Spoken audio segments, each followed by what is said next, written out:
칼슘이 흡수가 되지 않으면 소화불량, 메스꺼움, 또 변비까지 나타날 수 있어요. 요즘 칼륨이 붓기 빼는데 도움이 된다고 칼륨 영양제 굉장히 많이 드시는데 드신다든지 아니면 드시는 분들은 고칼륨 혈증이 발생할 수 있어서 굉장히 위험할 수가 있습니다. 안녕하세요. 진심약사 심현진 약사입니다.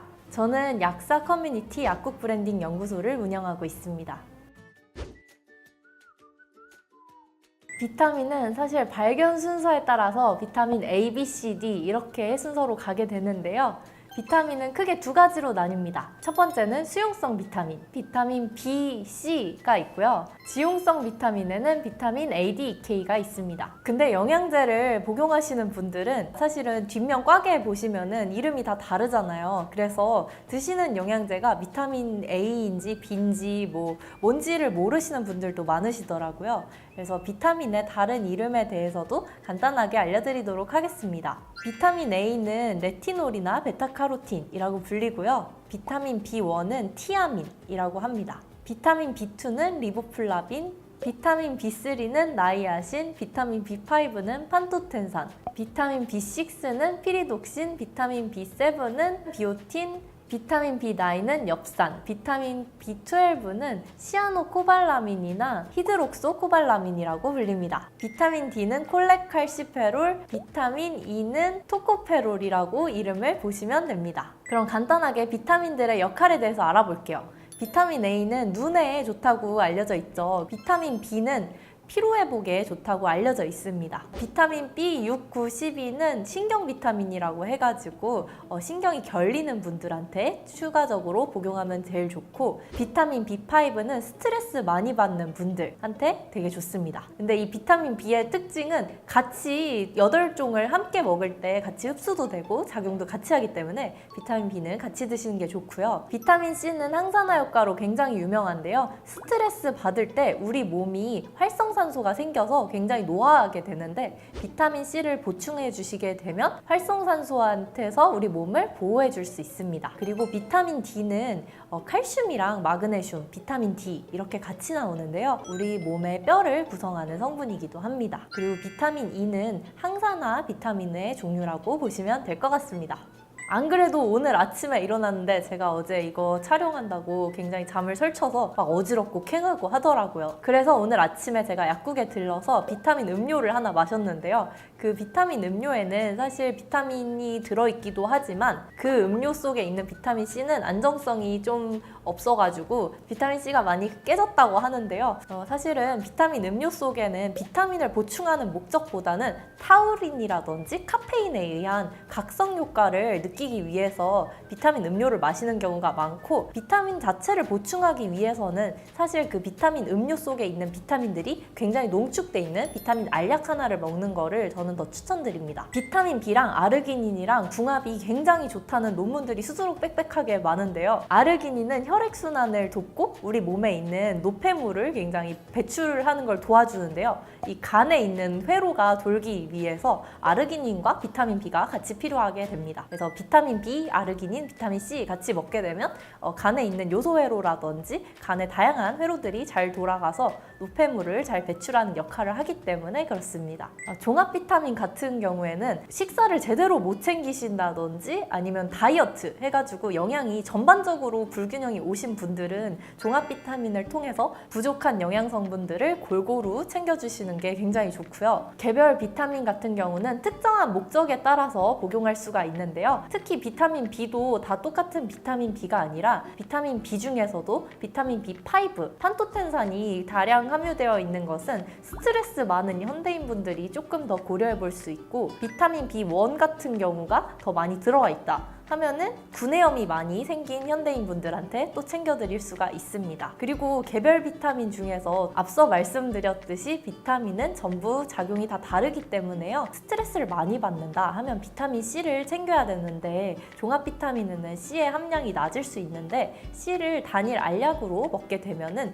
1000mg가 들어가 있는 경우가 많거든요. 나에게 부족한 영양 성분을 선택해서 보충할 수 있다는 의미가 있습니다. 예를 들어서 철분 같은 경우에는 흡수가 굉장히 안 되는 형태이기 때문에 철분과 칼슘 같이 먹으면 흡수가 안 되니까 2시간 정도 간격을 두는 것을 추천드리고요. 반대로 칼슘이랑 마그네슘, 비타민 D 같은 경우에는 함께 드셨을 때 이점이 많기 때문에 영양제 자체도 같이 구성해서 나오는 경우가 많습니다. 반대로 철분 같은 경우는 비타민 C랑 같이 드시면 좋은데요. 그래서 철분의 흡수를 돕기 위해서 철분 영양제와 비타민 C가 풍부한 오렌지 주스 같이 먹으면 궁합이 굉장히 좋습니다. 또 추가적으로 말씀드리고 싶은 거는 콜라겐이랑 비타민 C 같이 드시게 되면 콜라겐의 합성을 비타민 C가 돕기 때문에 두 개도 굉장히 궁합이 좋은 조합이라고 말씀드릴 수 있습니다. 칼슘은 마그네슘이랑 비타민 D랑 같이 드시면 좋은데요. 줄여서 칼마디라고 하는데요. 칼슘은 흡수가 잘 안 되는 편이에요. 근데 흡수가 잘 안 되는 칼슘은 우리 몸에서 다양한 부작용을 나타낼 수가 있는데요. 가장 많이 들어보신 게 혈관의 석회화이실 겁니다. 칼슘이 흡수가 되지 않으면 소화불량, 메스꺼움, 또 변비까지 나타날 수 있어요. 마그네슘은 뼈와 치아에 저장된 칼슘이 나오지 않도록 도와주는 역할을 해서 뼈의 밀도를 높여주고요.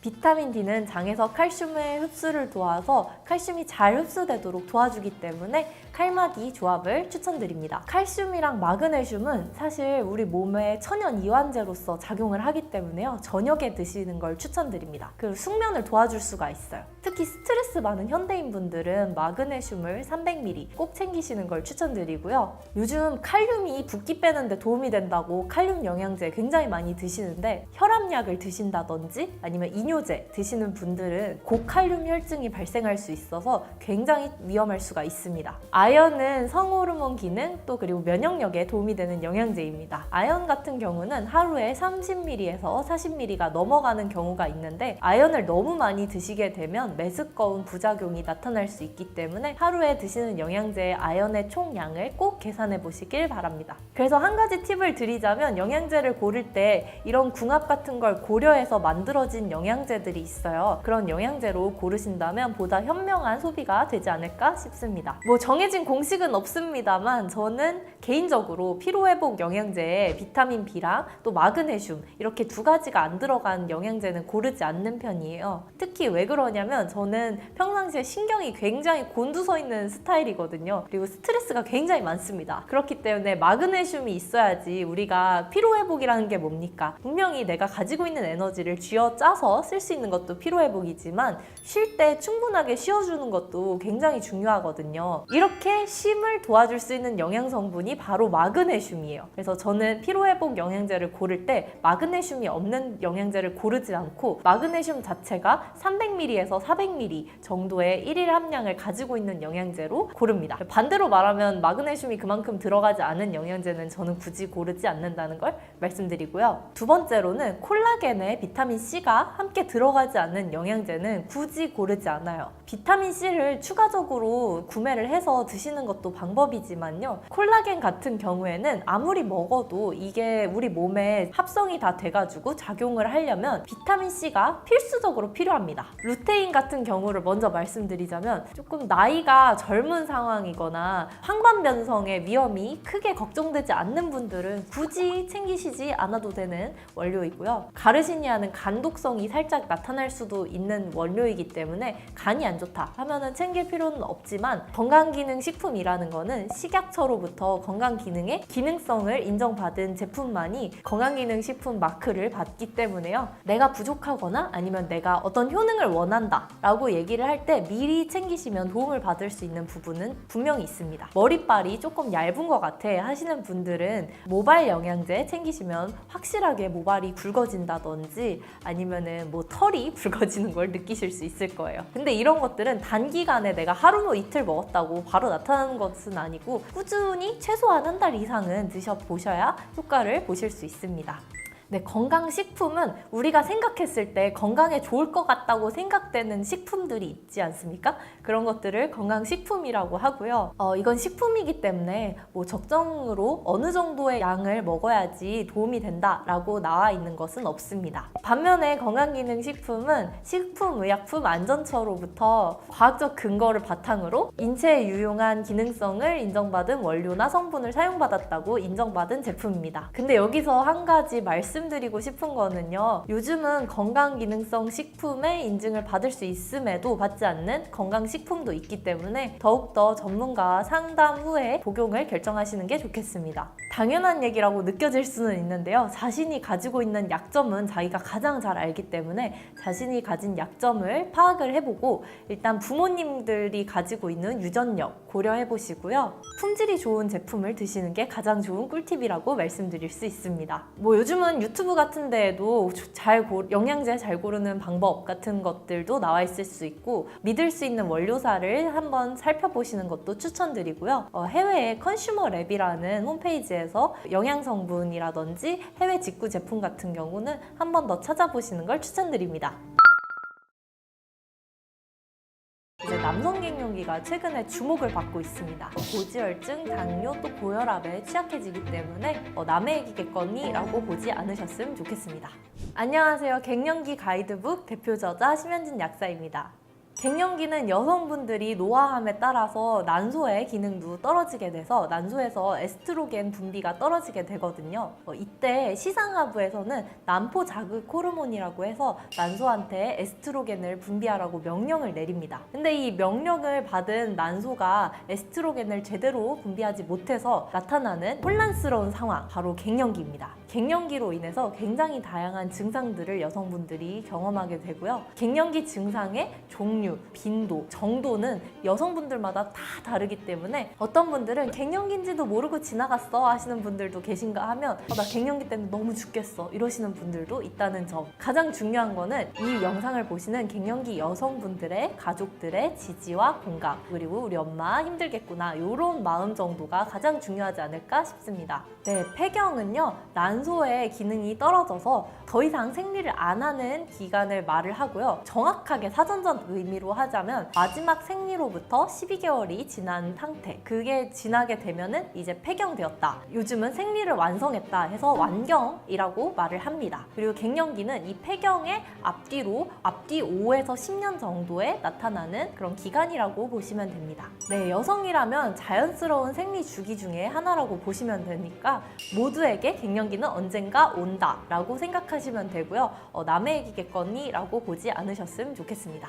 사실 사전적인 갱년기 자체는 여성 갱년기를 말을 하는 게 대부분이에요. 그래서 제가 갱년기 강의도 나가고 하면 여성분들만 대상으로 강의를 하는데요. 이번에 또 보건소에서 추가적으로 남성 갱년기도 다뤄달라고 하시더라고요. 이제 남성 갱년기가 최근에 주목을 받고 있습니다. 남성분들도 동일하게 테스토스테론의 농도가 줄어들면서 남성분들이 약간 드라마를 보면서 갑자기 울컥한다든지 아니면 평상시에 활력이 없다든지 지구력이 약해졌다든지 등등의 증상이 나타나게 됩니다. 근데 약간 두 개는 좀 다르긴 다르죠.